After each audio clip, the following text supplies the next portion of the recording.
Though I could be better than I've ever been, got friends, a family, and a place to stay.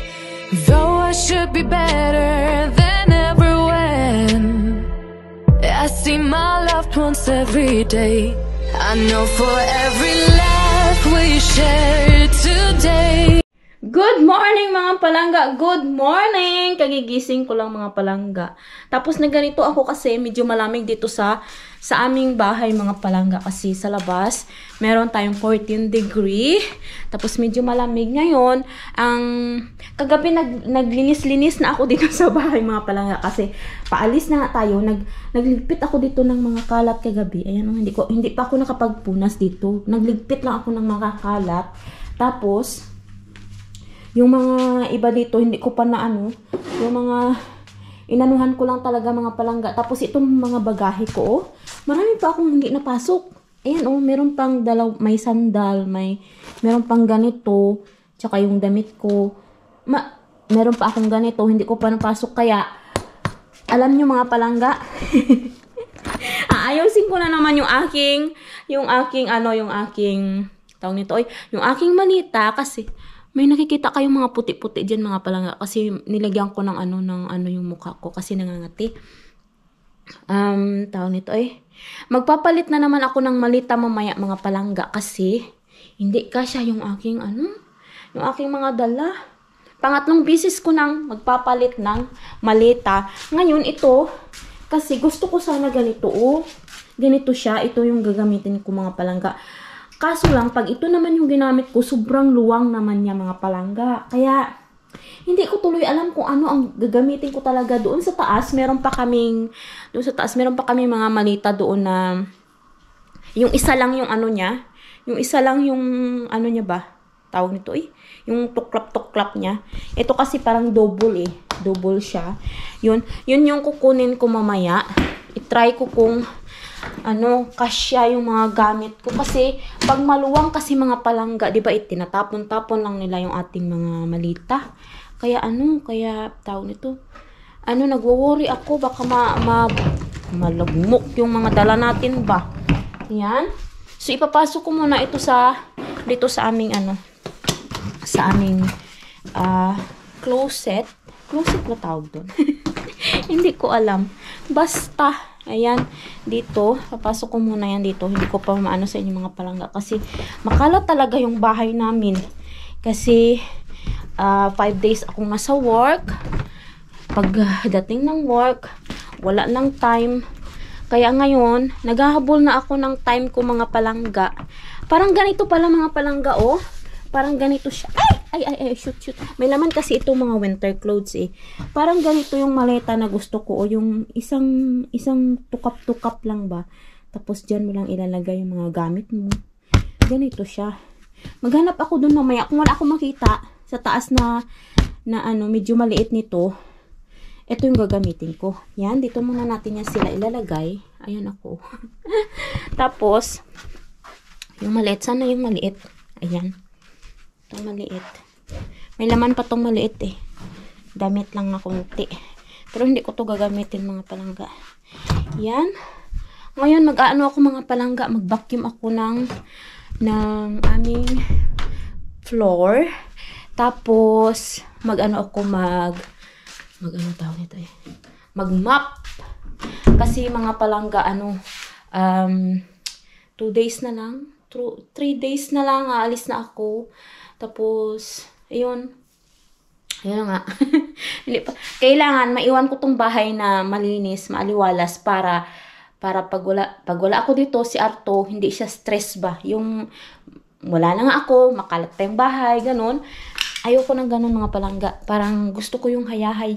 Pagdating niya dito yung parang gusto niyang umuwi kasi malinis yung bahay. Ganyan. So, umpisahan ko na mga palangga. Umpisahan ko dun sa room namin. Mag-ayos muna ako ng room namin. Tsaka, meron pala akong sasabihin sa inyo. Kahapon pala dumating na yung mga Pilipina dito, mga palangga, na magtatrabaho doon sa workplace ko. 3 sila. Mga mababait naman sila. Mga Ilocana. Oo. Mga sila, taga Luzon. Yan. Ayusin ko muna yung aming yung aming kama. Tapos ako dito, mag-vacuum ako dito mga palangga. May work ako ngayon. Last working day ko na ngayon mga palangga bago ako magbakasyon. Nagsuklay lang ako. Gusto ko sana itali yung buhok ko eh. Hindi ko makita yung panali ng buhok ko. Ayusin ko muna to aming kama. Wait lang ha. Ayan, nagtali ako ng buhok mga palangga. Kitang-kita yun na yung namamaga ko mukha. Sa katabaan. Ayan, ano na mga palangga? Alas 10. Mag-alas 10 na ng umaga. Minamadali ko na yung aking kasi alauna may work ako eh. Nagising kasi kami mga mga 9 na. Tapos mag-10 na ngayon. Kumain kami ni Arto. Tapos ngayon mag-10 na. Wala pala si Arto dito. Umalis siya mga palangga. Nagtrabaho. Nag-cut siya ng mga grass. Yan. Tapos mag-vacuum na ako. Ganito sana Gusto ko sana i-ganyan kaso wait lang. Maghanap nga ako ng doon. Pang-ipit. Kasi gusto ko yung maaliwalas yung bahay. Gusto ko yung yung light pumapasok sa loob ng kwarto. Kasi yung aming bahay mga palangga madilim. Hindi siya ayaw ko kasi ng madilim, nakaka-stress yung dilim mga palangga. Lalo na pag winter, alam nyo. Ay! Nakaka-stress yung yung dilim dito. Sabi ko nga eto eh.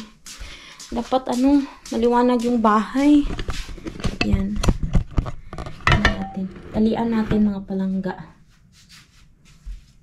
Ay, talian. Ipitan pala. Ang ipit to ng buhok ko eh. Ayan. Para pumasok yung yung light ba, yung swerte. Kasi nakaka-stress. Nakaka-stress yung init. Ayan. Ayan. Tapos ito, ba't nasa gitna? Ba't nasa gilid ito? Ayan. Ayan na. Ayan na yung ating dyan. Tingnan nyo ang init ng ng araw. Yung dito ng araw, mainit mga palangga. Sobrang init pero pag sa labas ka, malamig. Ayan, naayos ko na yung aming mga palangga higaan. Tapos magbabacuum na lang ako dito. Yan. So kunin na natin yung vacuum para makapag-start na tayo eh. Hindi ko na kayo isama mamaya ngayon mga palangga sa pag-vacuum ko. Hindi ko na kayo isama kasi minamadali ko na yung oras ko. Pagkatapos ko dito mag-vacuum, mag-map ako, tapos lalabas ako doon sa aking garden. Yan. See you later! Mga palangga, sa wakas, nakapaglinis na ako mga palangga. Ayan maaliwalas na yung aming bahay. Wala lang masyadong kalat, char. Ayan, wala na siyang masyadong dyan mga palangga. Tapos dito, ko na yan siya dyan. Ito kasi, lalagyan ito ng TV. Iaakit to yan ni Arto sa taas. Tapos inayos ko na rin yung mga binigay sa aming cabinet dyan. Hindi yan dyan nakalagay talaga mga palangga ha. Hanapan pa namin ng space yan dito sa bahay. Tapos dito, itong lamesa na to na ginamit ko nung winter, yung pinagpunlaan ko. Pinagilid ko siya dito. Tapos, binalik ko na rin yung dati naming side table dito, mga palangga. Ayan. Ganyan na siya. Binalik ko na yung dating itsura ng bahay. After ng winter. Ayan. Tapos dito, meron na rin dyan. Tapos yan pala mga palangga. Ihi ni Churi. Ayan. Hindi ko alam kung nililinis naman yan siya mga palangga. Pero, sa early in the morning talaga, siguro pag ihing-ihi na siya, hindi niya na mapigilan mga palangga. Iihi talaga siya dyan. Ayan, katatapos ko lang. Ngayon, parang feel ko, guminhawa na yung pakiramdam ko kasi naayos ko na yung bahay. Tapos, ito siguro, pag alis ko, si Arto na ang bahala dito kung saan niya ito ilalagay. Kasi ito, meron pa siyang punla ng patatas dito mga palangga. Ilalagay niya yan doon sa likod ng aming greenhouse. Tapos, tingnan nyo yung view dyan sa labas, Yung aking tulips. Bukang-buka na siya doon, Tapos, yung mga halaman ko pala, mga palangga, punta tayo sa labas. Kasi, tapos na tayo dito sa loob. Saya ko. Kasi natapos ko yung trabaho ko mga palangga. Alas 11:10 na Ayan meron pa tayong time kasi ang oras ng ano ko, ng work ko is 1:00. So meron pa tayong konting panahon para maggala-gala doon sa labas. Ayan. Ay, ang warm dito. Hindi siya malamig. Wait lang, dito ako sa pulutin ko muna itong basura. Ayan, may basura dito, yung dito ko nilagay. Ayan. Naglinis ako sa loob. Dito tayo. Puntahan natin yung ating tanim. Alam niyo mga palangga, yung yung strawberry ko, na sila. Tumayo na. Yung parang bilis nilang lumaki. Wait lang, yung ating dito, mais. Wala pa rin tayong balita sa ating mais mga palangga. Hindi pa rin siya nagtubo. Parang 5 days na ata ngayon. Hindi ko alam. Siguro masyadong malamig yung lupa, kaya hindi nahirapan silang tumubo. Tapos itong ating mga sibuyas mga palangga tingnan ninyo, lumalaki na yung tubo nila, yung dahon nila ba. Eto ito hilamon. Tanggalin natin yan. Hala, grabe ang lamok ganyan kalalaki ang lamok mga palangga. Ayan ganyan kalalaki ang lamok. Yan. Tapos dito, parang kahapon, kagabi, nakita ko yung dito, tumubo na siya mga palangga. Yung aming beans. Saan na ba yun? Ayan Ayan. Tumubo na yung ating beans mga palangga. Ayan Ito yung mga Baguio beans. Tapos yung sweet beans ba? Yung yung sweet na beans. Alam niyo ba yun? Yung peas. Sweet peas. Oo, sweet peas pala. Tapos yung mga salad dito ni Aito mga palangga nagsilabasan na. Ayan. Siguro talaga pagbalik ko dito ng Finland, green na itong ating greenhouse. Tsaka tingnan nyo naman yung ating mga palangga. Yung ating tulips. Ayan, ito talaga yung pinaka gusto ko na view dito is sa labas ng bahay. Ayan Ayan. Ang sabi ni Arto, next year, next autumn, dadamihan na daw namin ng tanim ng tulips. Ayan, parang gusto kong pumitas, tapos dalhin ko dun sa workplace ko. Diba? Ang ganda niya, Alam nyo dati mga palangga, sa ko lang to nakikita sa mga poster, sa wallpaper. Ngayon, nahahawakan ko na siya mga palangga. Ayan, ang ganda-ganda niya. Magdala kaya ako nito sa workplace? No? Parang ang ganda Ganda talaga Yan. Tapos mga palangga, ito yung ating tinanim na strawberry, di ba? Lumago sila kaagad. Ang galing, no? Ano pa to, mga palangga? Lalagyan ito ni Arto dito ng lupa. Tatanggalin niya itong mga bato. Tapos lagyan niya ng mga lupa dyan sa gilid para hindi hanginin yung ating yung ating yung ating trapal, para hindi siya mahangin ba. Ganyan. Ang lalaki na nila mga palangga Ayan ang laki na nila, ang bilis nilang lumaki Ayan diba? Sabi nung nagbigay sa amin ng punla, sabi niya baka next year, ngayong taon daw na to, makakaani daw kami, pero hindi daw gaanong karami. Siguro mga next year pa mga palangga. Kaya ang ganda, ang saya ko kasi nagbunga na yung mga pinaghirapan natin, lumalaki na sila mga palangga. Tapos dito yung aking mga pinunlang bulaklak. Hala, parang ito na yun may tumubo na dito mga palangga. Sunflower ata to. May mga sunflower yan dito, tsaka sari-saring bulaklak mga palangga. Sana pagbalik ko tumubo na silang lahat. Ayan. Ganyan lang. Tsaka ito, gustong gusto ko to lumalaki siya mga palangga. Ito sana dumami ito para makalat natin dito sa ating greenhouse. Yan, dito tayo sa loob. Dito tayo. Check natin yung ating halaman dito. Yung aking ano, tawag nito pipino. Yan, tumubo na siya. Siguro itanim ko na yan. Tapos itong aking pechay. Hindi ko alam kung siguro mamayang gabi pagdating ko mga palangga. Magtanim ako. Kasi wala na akong time sa mga palangga garden. Tanggalin natin itong naninilaw na dahon ng ng kamatis. Yung talong ko, sobrang laki na siya. Iniisip ko kung ilalabas ko yan sila mga palangga. Kaso lang, sa umaga kasi sobrang lamig dito. 10 degree, 9 degree, ganyan. Hindi ko alam kung kakayanin nila yung lamig. Ganyan ba?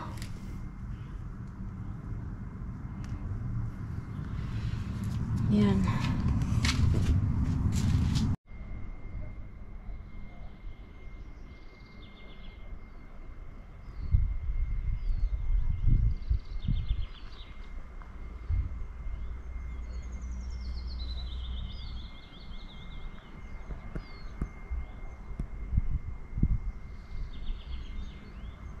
The next day.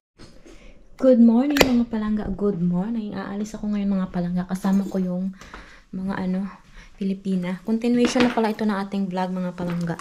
Samahan ko sila. Ituturo ko sa kanila kung saan yung police station tsaka yung kuhaan ng bank card. Kasi hindi nila alam Nagpatulong sila sa akin. Kaya nagising ako ng maaga. Puntahan natin sila. Nandiyan na daw sila sa labas. Smiles they fade because her dad only visits once a month. Since she got a family of her own, it's kept the two apart. Used to have so many visitors, but now the only one is the nurse that helps her move the chair to look out at the sun. But a shop was built right across the street, and the stands where the sunrise used to be. In the afternoons on the couch to read, goes through old pictures and memories. Our heroes have been forgotten. Our heroes so brave and bold. Our heroes have been forgotten. Our heroes so they got old. Our heroes have been forgotten. Our heroes so brave and bold. Our heroes have been forgotten. Our heroes so they got old.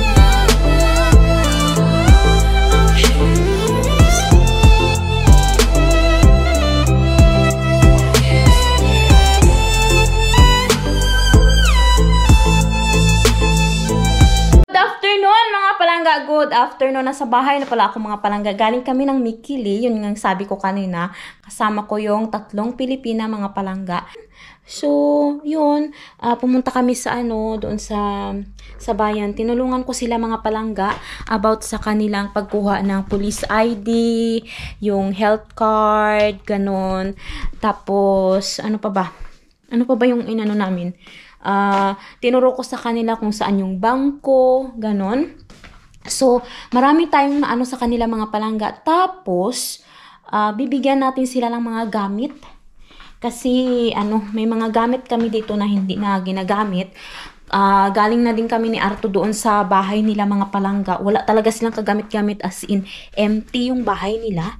Kaya, bibigyan namin sila ni Arto ng gamit. Ngayon, si Arto, nandun siya sa wait lang. My love? Oh. Hindi ko masara. Hindi ko ma-unlock. Paano ba to? I have something to tell you. Andito pa pala si Arto. Yeah. Andito na si Arto mga palangga. Aalis na daw kami kasi kukunin namin yung washing machine na ibibigay namin sa kanila. Tapos, yung mga iba pang gamit na kailangang ibigay doon sa kanila. Kasi walang laman yung bahay nila mga palangga. Nag-ukay-ukay pa kami kanina. Galing kami ng ukay-ukay. Hindi naman nila sinabi sa akin na kung ano yung mga kailangan nila ba. Siguro nahiya pa sila sa akin. Kaya, yun, ayan na. Ibibigay natin itong, do we need to bring this one? Ja. Bibigyan natin itong mga palangga, microwave, tsaka itong kaldero kasi need nila yan. Dadalhin natin ito. Maybe I just wear like this.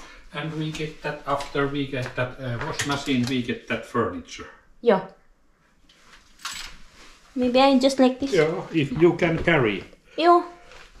Ayan, pupunta na kami mga palangga. Carry that furniture. Yan. I-ano ko muna sila. I-settle ko muna sila mga palangga bago ako uwi ng Pilipinas. Tapusin namin ngayong araw na to kasi bukas. Kasi bukas mga palangga, Friday. Baka mag-ayos ako ulit ng mga gamit ko and then, dito kami magdi-dinner sa bahay. Ayan. Ayan yung trailer. Hinanda na ni Alto kasi talagyan niya ng mga gamit. Samahan nyo kami mga palangga. Yo. Mga palangga, ito na yung washing machine na ibibigay namin, Tapos yung micro doon, nilagay na namin dito. Tapos yung ibang gamit nandyan pa sa loob. Inintay namin yung kasama ni Arto kasi nasa kanya yung susi. Si Arto kasi naiwan niya yung susi niya. Kaya ayan siya.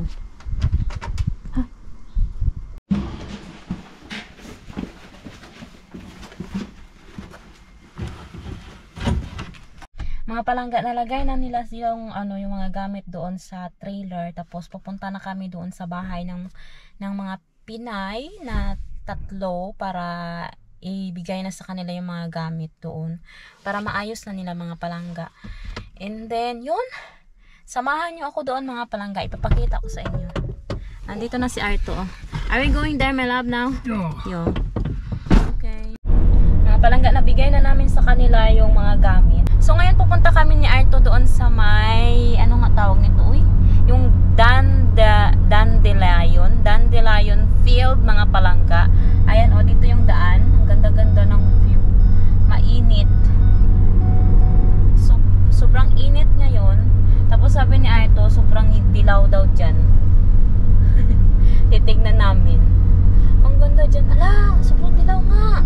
There's so many love. So how can I? It's not so yellow. Yesterday it's much more. Ayun dilaw na dilaw siya Ang daming dandelion.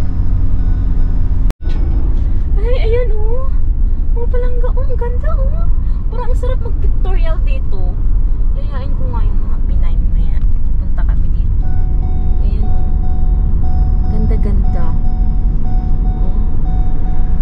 Wow, ang ganda mga palangga. Ayan sana sa Pilipinas meron din tayong ganyang field. 'Di ba? Ang ganda. Punta kami dito bukas. Ngayon kasi hapon na It turns to sun. It's not so yellow here. Okay.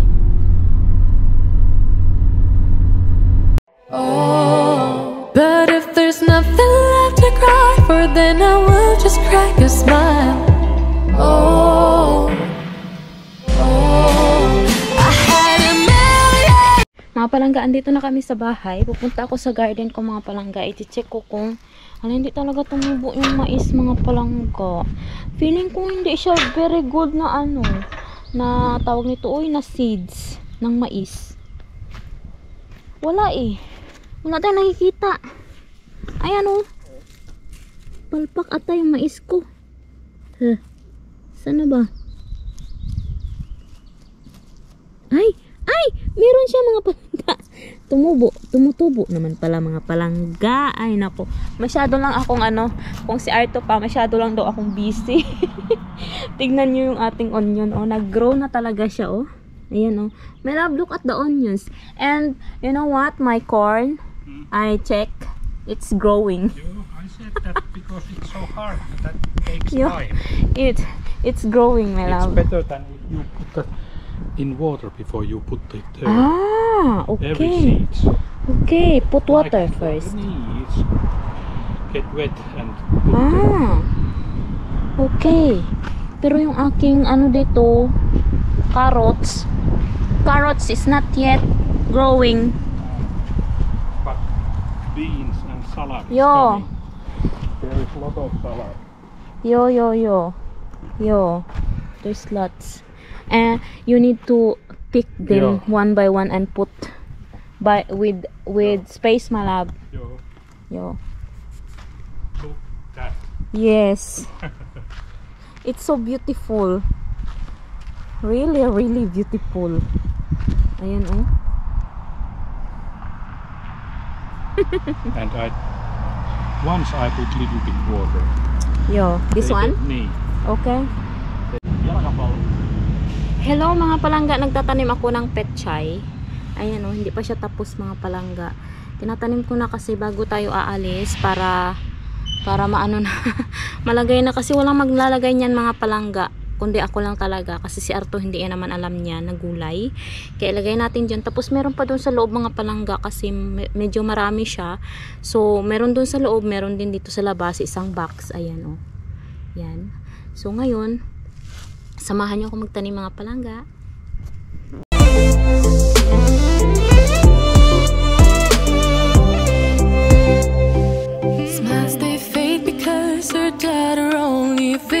Once a month since she got a family of her own. It's kept the two apart. Used to have so many visitors, but now the only one is the nurse that helps her move the chair to look out at the sun. But a shop was built right across the street, and it stands where the sunrise used to be. In the afternoons on the couch to read, goes through old pictures and memories. Our heroes have been forgotten, our heroes so brave and bold. Our heroes have been forgotten, our heroes so they got old. Our heroes have been forgotten, our heroes so brave and bold. Our heroes have been forgotten, our heroes so they got old.